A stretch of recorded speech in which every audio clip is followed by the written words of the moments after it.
I'm doubling down, Blinkers. I've seen enough with this Rocket Summer League team. Don't overreact about Summer League. Don't overreact about Summer League. Don't overreact about Summer League. I love what I saw with Amin Thompson.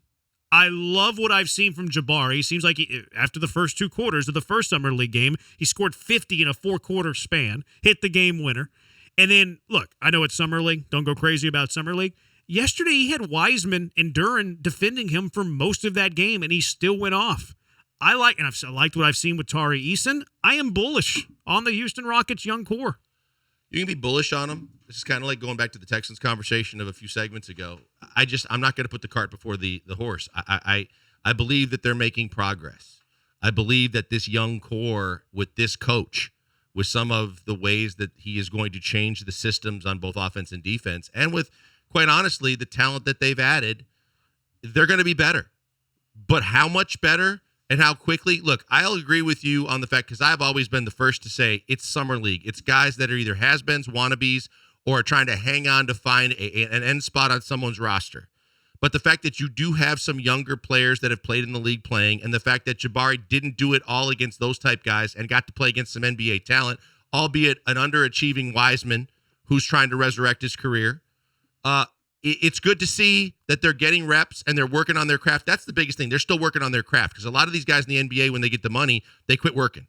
And so I like the fact that they're working too. But I'll believe it when I start seeing it as it develops through camp and training camp, and then getting to the regular season. Because the grown men that get paid the big money that are going to come at you every single night are different. And so I'm going to stand firm. I'm not going to make any of those predictions just yet, but what I am going to say is what I've always said about Udoka. They got the right guy that's bringing the right attitude and the right system for a team and franchise that desperately needs it. Dre says in all capital letters, who they playing? YMCA ball is a step below. I just told you. Like, Jabari's going up against 2 lottery picks yesterday. He's Wiseman, going up who's the other guy? Duren. Oh, Duren Jalen from Duren. Memphis. From Memphis, yep. Jalen Duren and Wiseman. Because I DVR'd that game yesterday. I was watching the draft, and I was watching the second half of the Gold Cup. So I watched that game this morning. Mm-hmm. And I already knew that Jabari had a big game. So, like, I'm a cynic. Everybody knows that. I'm very cynical. I went into that game. I was like, well, let's see who's defending Jabari. Like, let's see who he's getting it on. Let's see who he's going off against. He's going off against Wiseman and Duren, like 2 lottery picks in the NBA. They were talking mess, and he talked about it, and he said, I hope it rolls over to the regular season. And look, those are the kind of things that I'll give a little bit more cred to what Jabari's been able to do. And Jabari in the first 2 games has been really, really good. Yeah. But it's not as much about Jabari as it is the total development of all of these players and how they come together. And that's why I'm putting more stock in the fact that with a guy like Udoka in charge, it's going to make more of a difference than anything that any of your last top 3 draft picks do. It's more of like an individual take. Watching 2 games of Jabari, watching 1 game of Amin before he slightly sprained his ankle. Because you're right, now you have to make it like marry in the team concept, and you're adding some huge pieces. You're adding a max guy in Van Vliet. You're adding an overpaid guy, in which turned out to be what, 96, possibility of 90 plus, 90 plus instead of 80 at 4 years. And that other team was high. Never mind. I saw that over the news. I was like, oh, Blankers is going to get it. Oh, I did. I was tweeting about it. I was like, tell me what team was competing with the Rockets to throw that much money in that many years at him. The other thing with Jabari is it's almost like what we talked about with CJ Stroud, where it's like, as long as it's not bad news, it's good news. Because like if you watch Jaden Ivey, bust.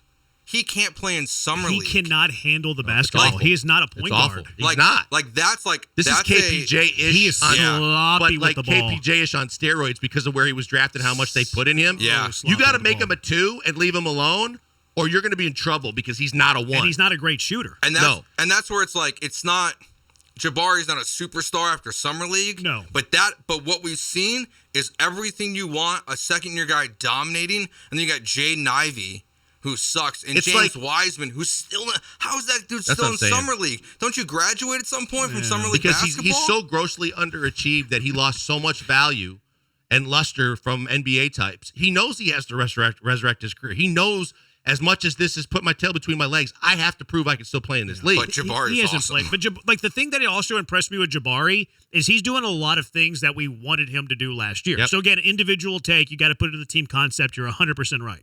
But Jabari's breaking down dudes off the dribble. How much do we see that last year? But you and I said this, and this adds credibility to what we said pre-draft. He's the biggest upside, best talent in that draft class. He wasn't ready his first year, but that's okay because he was so young. But the fact that he's making progress and he's learning and he's developing, and this is what he was missing with Steven Silas. Ironically, when he was doing the interview and talking about how we're going to now, he hates losing and we're going to start winning, and Silas is right behind him, and I don't think he knew it. But it was like, yeah, the guy behind you is the reason why this should have been seen year one and wasn't. Yeah, I mean, he's putting things on display that has me bullish about his potential. I mean, the shot is looking good. He's doing things on defense. He's blocking shots. He's protecting the rim. He's beating guys off the dribble, lottery picks off the dribble, Wiseman, Duran. Really impressed by that. And then, look, I don't think Amin Thompson's going to help a lot his rookie year. I think he's going to be a 10, 12, 15-minute-a-game player, and I think you're right. I think that the Holiday kid that they signed is going to be their backup point guard day one, and then they're going to force Amin Thompson to beat him out for the backup point guard job. That Amin Thompson is high S2. Boy, no He's doubt. got a high basketball his court IQ, vision, and his passing. Oh, I love watching him play. And body control, too, because he knows when to get in the air, and when he gets in the air, he knows what to do with it. He can finish around the rim. He's long. Look, I think the upside on this kid for the long term is through the roof. I just think that, again, talking about what you said, but from a different perspective, again, going to the league in your first year as a 19-year-old kid and going up against grown men that are physically developed, that are going to body the crap out of you and go at you every time you touch the ball, it's going to be a little overwhelming at times. But that's okay because it's an indoctrination to how you get better. I think I'm bullish. I'm more bullish off of Amin Thompson after watching that one game because it kind of confirmed things that I thought. I thought he was high S2 for silly reasons. He looks like he has very high basketball IQ. His passing has a chance to be elite. Yep. Now, he's got a lot of flaws in his game, well, mostly shooting. I think he can already be a pretty solid defender. He's got a learning curve. And we knew NBA. going in he had to develop a shot more. He's a good free throw shooter, which is encouraging to me, and he knocked down a three. Here's the biggest thing that was encouraging to me. It wasn't like when Ball came into the league, Lonzo Ball, and the elbow was flying and the shoulders were weren't square, and you're like, oh, he's got to recreate his whole shot. His mechanics don't look bad. It's just developing the technique. I thought he was going to be bricking free throws, and he looked calm, looked like a decent shooter at the free throw line. 713-780-3776. Are you bullish as me with the Rockets Summer League, or do you need to see a little bit more, like Blinkers says?